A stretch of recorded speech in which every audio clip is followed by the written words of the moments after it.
To meet the goals of the Paris Agreement, we have to decarbonize the global economy 5 times faster in the coming decade than we've managed in the last 2 decades.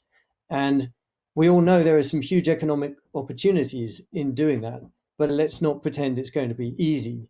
There are really significant political economy challenges in doing that. And there is no reason for any head of government to attempt to overcome those, except that we're facing an enormous risk of climate change.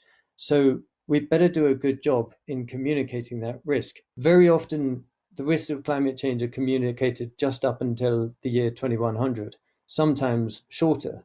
But the one thing we know about climate change is all the risks increase over time. So if we keep doing that, then we keep cutting off some of the largest risks. There's a real seeing is believing thing to be done here. That there's a near misses going on all the time for communities, and we're already getting it. So in terms of helping people to sense what the future will be like if we don't make choices now that change the trajectory, I think we've already got some really powerful tools that we're underusing in our communication strategies. I think there are so many things that we can pay forward from our experience of COVID for climate change, and climate change will dwarf COVID in terms of excess deaths. So I've been doing a lot of thinking about this, and I think there's so many analogies. So it's a unseen threat that's unrecognised initially. It's a pivot point. It hits the most vulnerable first and hardest, and it takes an individual, a national, a community, an international effort to abate. And I think in terms of recovery from this shared trauma, we have a real opportunity to make a different choice. So my ambition is that COP26 isn't a talking shop, it's an action shop.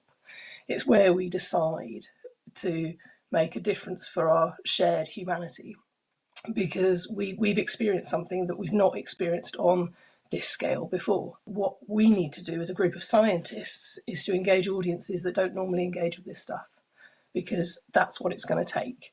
And I don't want the future for climate to be similar to COVID, because it's a map of social deprivation.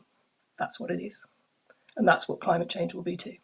So we all know that climate risk today, as we experience it, does manifest itself often through extreme events.